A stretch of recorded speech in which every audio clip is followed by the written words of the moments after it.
I started building a presepio each year in 2000, and the idea comes from a lot of the research that I've done. I've talked to a lot of people in Brooklyn and Queens who make an annual presepio, and I was intrigued by the various notions about how to landscape this mytho-historic event of God's incarnation.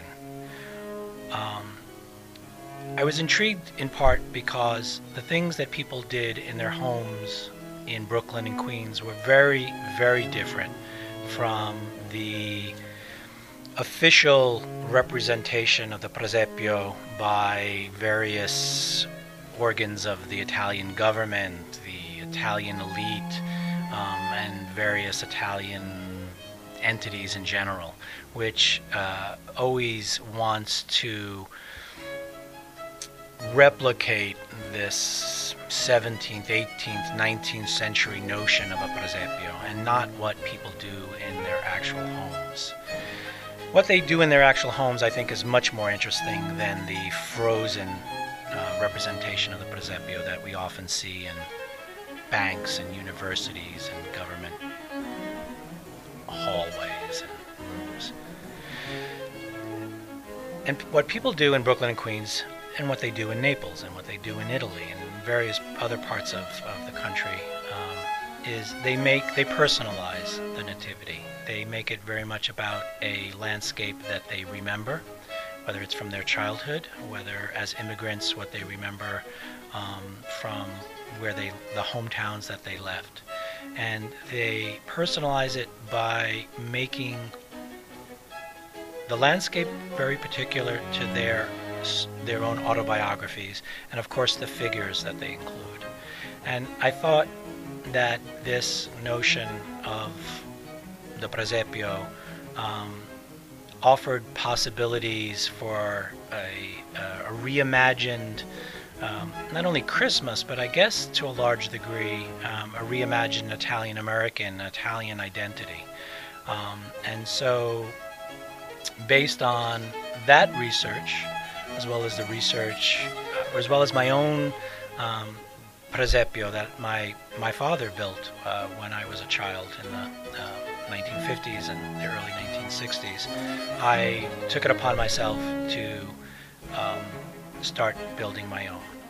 And I did that by going to Naples and getting the core figures, the Holy Family, the Three Kings, the camels, the necessities of any presepio, and began from there. The first presepio was just this kind of bucolic, natural countryside that was a mix of various things that I had concocted out of my head. But slowly, I kind of shifted from the anthropologist who studied the presepio to someone who really embraced a kind of inner presepio builder that was always latent inside me. And I started to create a presepio each year that had a different theme. And this was something that I had read about in Italy more, as opposed to something that I saw here among Italian Americans. And so I had a presepio that was on the beaches in Puerto Rico, where my wife is from. I had a presepio that was what I imagined as a kind of classic Neapolitan presepio with the Roman ruins, the decay of the Roman Empire, and the birth of Christianity as part of the theme.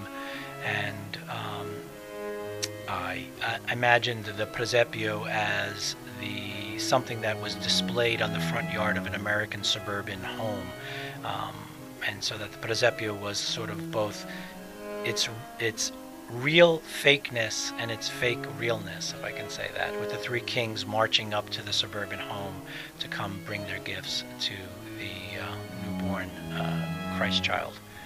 I think sort of my, if I can say, my capolavoro was the presepio I made last year, in which the the Holy Family are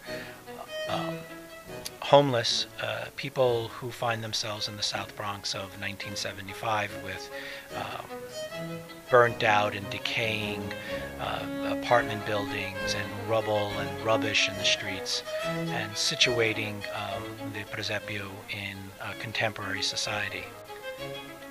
Among a lot of Italian Americans who make a Presepio, you find figures that traditionalists would be horrified to see.